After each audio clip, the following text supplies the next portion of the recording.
E a gente começa o programa entendendo e respeitando a preciosidade dela. Eu digo isso porque a gente vai começar com o quadro de saúde e hoje falando sobre a saúde da mulher.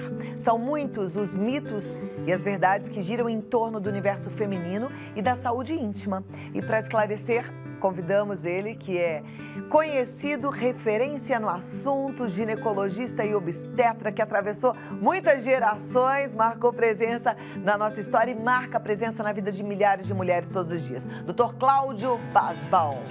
É uma honra recebê-lo. Querida, que muito prazer, viu? Grande. Sabe que eu estava lendo um post que você fez lá no Instagram e alguém falou, eu gosto desse médico porque ele fala a linguagem que a gente entende. Coisa boa, vamos então tentar. Seja bem-vindo pra gente falar a linguagem das meninas em Maravilha, casa. Tá exatamente. Bom? Vou te Muito convidar obrigado. para sentar aqui do meu lado. Mais uma vez, obrigado pelo convite. Eu é que agradeço o seu tempo, disposição em nos ajudar, né? Estamos Você aí. ajuda muito. Obrigado. Ontem, inclusive, eu até postei nas minhas redes sociais pedindo para as meninas mandarem perguntas. Já temos perguntas. E, na verdade, a saúde íntima da mulher recai sempre no mesmo tema, né? Sim. Então, são as cólicas, a questão da menopausa, as dores na relação sexual. O que é o mais recorrente, a maior queixa no consultório? Olha, Cláudia, na verdade, assim, tudo depende muito da população que nos procura, né? Depende da faixa etária. Então, eu tenho, felizmente, eu tenho pacientes das mais variadas idades. Então, as meninas que, na sua adolescência, elas vão trazer queixas como a cólica menstrual. A gente tem que explicar que a cólica menstrual é um processo fisiológico, digamos assim, no sentido de o órgão está trabalhando. Não pode ser nada exagerado. A pessoa informada, antecipadamente informada, aceita. É uma adaptação da natureza. Isso nas adolescentes, às vezes um corrimentozinho. Aliás, essa é a pergunta da Rafinha Santos. Um beijo pra Rafinha. Ela fala se tem solução para cólica menstrual. Tem? Ah, sim, claro. A solução é muito variada. A solução vai depender não só da sintomatologia, mas da origem da cólica menstrual. Então, eu tenho que diferenciar, Cláudia, a cólica menstrual que a gente chama de primária, que é essa cólica da adolescente, quando o organismo começa a funcionar. Então, aquilo é fisiológico, é uma adaptação. Existe a cólica, a dismenorreia, a cólica menstrual secundária, que essa está associada às dores causadas por doenças. Então, essas doenças precisam ser diagnosticadas pelo ginecologista para serem tratadas adequadamente. Então, isto é na menina jovem. Se eu vou atender uma senhora na fase procriativa, ela vem à busca de contracepção, ela vem à busca de tratamento para infertilidade, né? E se eu vou atender as senhoras de idade mais avançada, mas ainda muito jovens, sobretudo nos dias de hoje, não é? A gente vê mulheres com 40 e poucos anos querendo também não só engravidar, mas já se preparar nessa fase do climatério, da pré-menopausa. Então, vai. E depois temos aquelas queridas senhoras que estão na menopausa e vêm com as queixas naturais do fim da função ovariana, dos hormônios. E aí trazem as queixas de secura genital, dificuldades no relacionamento. E é isso que a gente tem que acompanhar. Essas são as queixas. Varia muito de acordo com a época. Apesar das queixas serem de acordo com a época, eu acho que a pergunta que todo mundo quer saber assim, são normais, é natural sentir dor, ter secura vaginal, ter irritabilidade na menopausa? Ou tudo isso hoje, com o avanço da medicina, é possível de ser tratado e a gente ter uma vida com mais qualidade? Essa é a nossa missão. A missão do profissional, a missão da medicina sempre foi a medicina preventiva. Então a gente tem que informar e, se necessário, tratar. Os esclarecimentos para cada faixa etária baixam a ansiedade. Baixando a ansiedade, tendo esclarecimento, essas pessoas vão entender que aquilo é normal. Posso fazer a pergunta indo para a obstetrícia? Doutor, dar à luz, parto, cólica, o parto é doloroso? O parto tem contração. A gente vai fazer medicamentos para amenizar e técnicas para aliviar. Em ginecologia, a mesma coisa. A gente pode, né, aliviar, sim. Por exemplo, como é que vamos aliviar a cólica menstrual das menininhas? Vamos deixá-las sofrer, deixar faltar a escola, ficar... Não, vamos dar um analgésico, é normal, sob orientação médica. Eu insisto, o diagnóstico é fundamental, porque a gente pode, vou usar uma linguagem, a gente não pode engolir sapo. O ginecologista, o médico, ele tem que buscar o diagnóstico preciso para poder fazer a terapêutica adequada. Eu não posso dizer, como muitos profissionais, não é porque é doutor médico, não, porque tem doutor médico que é de outra área. E ele não vai entender o diagnóstico. Mesmo um cirurgião não saberá, vamos dizer, conduzir uma dor menstrual. Ele pode dar um analgésico, mas ele não investiga. Quem investiga é o ginecologista. E essa é a ênfase que nós temos que fazer. Então, dado o diagnóstico, isso é normal, examinei, fiz imagem, não precisa se passar, meninas, não se preocupem que ir ao ginecologista não quer dizer que você precisa ser examinada internamente. Não! A gente tem meios de orientar com as mãos, de acalmar e solicitar imagens que vão nos dizer se tem algum problema ou não. Porque muitas meninas, hoje as meninas são mais digamos, espertas e vão. A vida sexual começa mais cedo, elas querem orientação da sexualidade, prevenção, evitar a gravidez, doenças infecto-contagiosas. Então, a gente tem que, de acordo com cada caso, com cada faixa etária, tratar adequadamente. Perfeito. Eu fiz a pergunta da Rafinha Santos, que é a pergunta que está relacionada às meninas mais jovens, mas Sim. eu já vou fazer uma pergunta que chegou aqui desde ontem, que é de uma telespectadora de 55 anos, é a Rosiane Neves, e ela fala assim: não faço reposição hormonal, faço tratamento para hipotireoidismo e minha pergunta é, posso ter problemas cardíacos? Bom, poder ter problema cardíaco em relação a quê? Terapia hormonal? Eu acho que sim. A Acho dúvida que dela é sim. essa. Bom, veja bem, terapia hormonal requer orientação especializada. Não adianta você ficar dando a paciente, tem que ver o histórico. Se essa moça tem algum antecedente vascular, se tem uma coagulopatia, se ela teve alguma trombose, enfim, um histórico ligado à coagulação sanguínea, a gente tem que tomar muito cuidado com terapia hormonal, sim. Teve um AVC, teve um infarto, mas se ela é rígida, quer dizer, ela está saudável, não há problema com orientação ela ser bem medicada, até porque está numa fase ótima de manter o viço do seu genital, de manter a sua sexualidade que começa quando você nasce e termina quando você morre. Perfeito. A nossa telespectadora Esther Oliveira, ela fala: Cláudia, adoro o seu programa, sou fã número 0, ela diz. Que bom. Ela queria saber do doutor, após uns 15 dias que acabou a menstruação, é normal sair uma borrinha ou até sangue? Ela diz, queria saber porque tem 12 anos que toma anticoncepcional. É perigoso tomar anticoncepcional por muitos anos seguidos? Isso pode prevenir o câncer? Posso tomar até a menopausa? São várias perguntas. Nossa, é um monte. Bem, a primeira pergunta que ela fez aí sobre a foi borrinha sobre a borrinha. Que Muito pode bem. sair depois de É preciso, é um sintoma que pode se seguir. Ela está com que idade? Ela fala não? Ela não fala. Não fala a idade dela.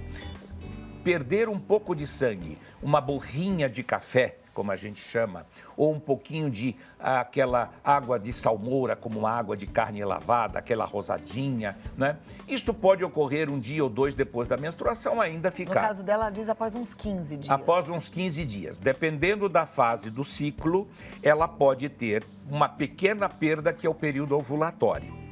Não é incomum a mulher apresentar uma coliquinha no meio do ciclo e uma pequena perda. É o período da ovulação. Ela pergunta, é perigoso tomar anticoncepcional por muitos anos seguidos? Desde que seja bem seguida, desde que não tenha histórica de patologia maligna, que tenha um controle médico, que eu recomendo não passe de 6 meses. Você, sobretudo que faz medicação hormonal, pode tomar sim. E pergunta se pode prevenir o câncer. Ai, seria tão bom, menina, que eu pudesse prevenir o câncer. É muito difícil dizer isto. Eu gostaria muito de realmente como prevenir. Sim, menina, sim. Você vai no ginecologista, ele vai fazer o Papa Nicolau, ele vai fazer a ultrassonografia para controle dos seus órgãos internos, ele vai fazer um ultrassom e uma mamografia e, sobretudo, ele vai te ver. A clínica é soberana, Cláudia. É olho no olho. O profissional que tem a vivência, quando o paciente vai entrando na sala, vai no consultório, eu estou lendo o olhar, o brilho, a forma que ele senta, que ela senta, né? Se ela fica segurando a bolsa, se ela fica com os papéis embaixo, ela está quase indo embora, ela entra querendo ir embora. Aquelas inibidas, aquelas pessoas que nunca compuseram família, que nunca tiveram sexualidade. Então, você tem que deixar e ser cúmplice. O ginecologista, que é o clínico da mulher, ele tem que ser cúmplice, entender tudo e aceitar tudo dentro de um jogo sem discriminações. Que todos eles te ouçam, né? A vontade de colocar esse trechinho para viralizar no WhatsApp. Isso é uma informação importante e boa. Bom. Muito obrigado. Próxima pergunta. Aos 49 anos já é menopausa? Menstruei aos 15, já sou operada. Minha menstruação fica às vezes 2 meses sem vir. Quando vem com coágulos, mas não sinto dor. Menstruada, fica a barriga inchada e alterada. Não dói. É a Rafaela que pergunta. Nossa, o pessoal tá botando para quebrar das perguntas.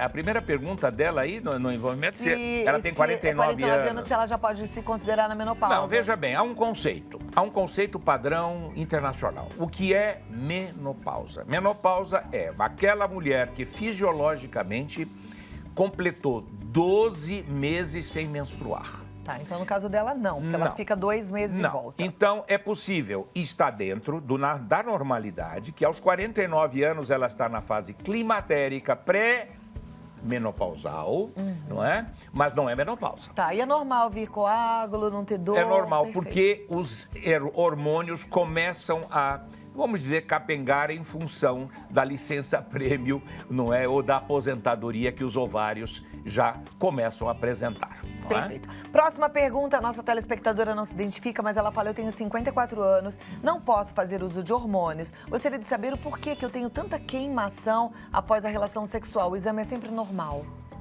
Tem algum motivo? Bom, ela não diz por que ela não pode tomar hormônio. É preciso esclarecer bem. Tem gente que foi algum profissional e ele disse que ela não pode tomar hormônio. Precisa ver se não pode mesmo. Se ela não pode tomar hormônio, e isto é produto pela idade natural, que ela, embora jovem, em termos de hormonalmente falando, já entrou no período já do ressecamento genital natural. Então, dá queimação. Ela tem que tratar, seja por via, ela não pode usar medicação hormonal, às vezes o local pode, são hormônios mais fracos, ela pode hidratar com substâncias que não são lubrificantes, são tipo de hidratantes lubrificantes vaginais, não necessariamente para a vida sexual, ela pode usar só, mas pode usar com frequência.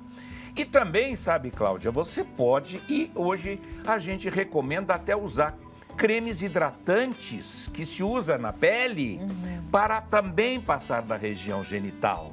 Um creme suave, um hidratante à base de ureia, então aquilo tonifica um pouco mais e hidrata. Por que você tem que passar creme no rosto para tirar a ruga? Vamos tirar um pouquinho a ruga do genital externo, não na vagina. Então, a dúvida, acho que das mulheres, é essa questão do pH, né? Porque a gente sabe que qualquer coisa pode alterar o pH da vagina e aí pode vir uma coisinha ou outra. Mas não vai colocar na vagina. O creme hidratante vai passar no... Exatamente. Perfeito. Aqui você vai passar nessa região. Aqui, a higiene adequada, não usar sabões muito detergentes, tem que usar um sabonete. Eu recomendo, às vezes, shampoozinho para bebê. Aqueles sabonetes que são vendidos como próprios para essa região, eles são bons de fato? Eles têm um pH adequado com a pele da região genital. Porque a pele varia dependendo da região, do corpo e do genital. Então, certos sabonetes, eles estão mais adequados à higiene. Não tem que esfregar, tem que fazer uma higiene higiene simples. Eu recomendo muito sabonete para bebê, shampoozinho de bebê, aquele que não faz lágrima, não faz nem no olho nem faz aqui. Pode usar, deixar no seu box na hora de lavar o genital. Secar muito bem, não deixar umidade. A gente sabe que se deixar umidade nos pés vai criar fungo. Então, cuidar nesse sentido. Então, lubrificação interna com produto adequado, hidratante, pode passar creme hidratante aqui depois da higiene e se tiver, às vezes, pode ser uma alteração da flora vaginal, ela tem que fazer um estudo da flora, ou seja, se tem fungos, se tem bactérias, se tem algum parasita. Mas é normal o ressecamento. E nós temos, como você perguntou no início, temos que prevenir para evitar que chegue a esta secura. Perfeito. Olha, a gente está recebendo muitas mensagens, vou fazer um apanhadão aqui delas, tá? Então, uma pergunta que está bem recorrente é normal sentir dor na relação sexual e o que pode significar? Não é normal. Normal não é. Por isso a gente tem que intervir.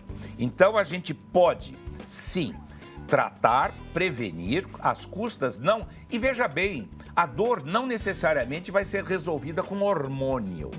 A vida sexual da mulher, ela passa a ter uma disfunção à medida que o tempo vai passando.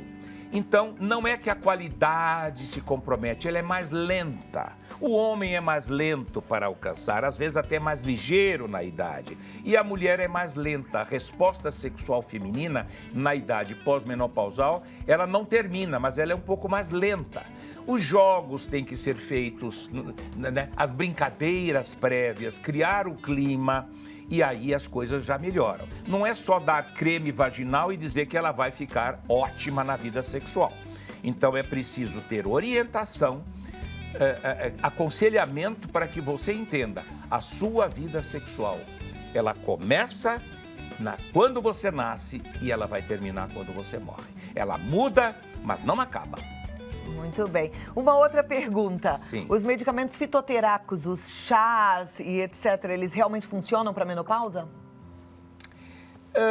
Não está demonstrado, não está provado. Assim, a fitoterapia, ela tem alguns benefícios, algumas substâncias, eu sempre insisto. Por exemplo, fala-se muito da soja, de alguns produtos, podem melhorar a sintomatologia da menopausa, do climatério, mas não resolve o problema local, porque não tem uma ação hormonal muito efetiva no sentido de ser ressecamento. Pode aliviar fogacho da menopausa, né? Pode, mas é preciso ser dado entendendo que não vai resolver tudo. Pode, às vezes, ser um complemento muito bom. Então, eu dou, por exemplo, um creminho vaginal de um estrogênio fraco, 2 vezes por semana, mando ela hidratar com um produto não de petrolato, que não é bom, sobretudo na vida sexual, né? E temos também um aspecto que eu gostaria de enfatizar. Hoje, a vida sexual do homem, ela se prolongou muito mais com o uso de certos produtos. E, infelizmente, por um outro lado, a mulher fica com ressecamento. O homem, muitas vezes, está mais jovem do que a mulher, não é? E ele pode até buscar uma vida sexual de uma forma externa. Ele se contamina e ele vem trazer a patologia para a mulher. Então, isso tudo depende da educação, da cultura e, sobretudo, da espiritualidade, de entender que não é assim que se deve comportar. Que a gente possa conviver bem com o nosso corpo, com seriedade em relação à vida que Deus nos deu, né? E que cada um seja responsável também com o seu parceiro, com a sua parceira, porque casamento é coisa sagrada e sexo é presente para o casamento, né, doutor? Sem sombra de dúvida. Olha, a gente ajudou algumas mulheres, mas sempre fica um monte de dúvida, um monte de pergunta, o nosso tempo é curto. Então eu te convido para voltar e rápido. Será um prazer sempre. Você faz perguntas dos seus clientes, dos seus telespectadores, mas você é uma entrevistadora que eu tenho um grande prazer de estar presente. Obrigada, doutora. Então vamos marcar mais um bate-papo para a gente continuar tirando as dúvidas. Prazer tá muito bom? grande estar com você. E eu quero que você acompanhe o Dr. Cláudio Basbon. Ele está no Instagram como dr.basbon. E tem o site também, que é o promatrix.com.br. E o Face é Promatrix Clínica. E aí, você que quer mais informações, pode até ligar no 11 30 45 14 42. Perfeito. Muito obrigada e até a próxima. Foi uma alegria te receber. Obrigado, menina. Obrigada, doutor. É outra vez, se Deus Médico quiser. maravilhoso, o médico da Elis Regina. Opa! Né? Fez Foi os verdade. partos, é? Obrigado. Coisa linda.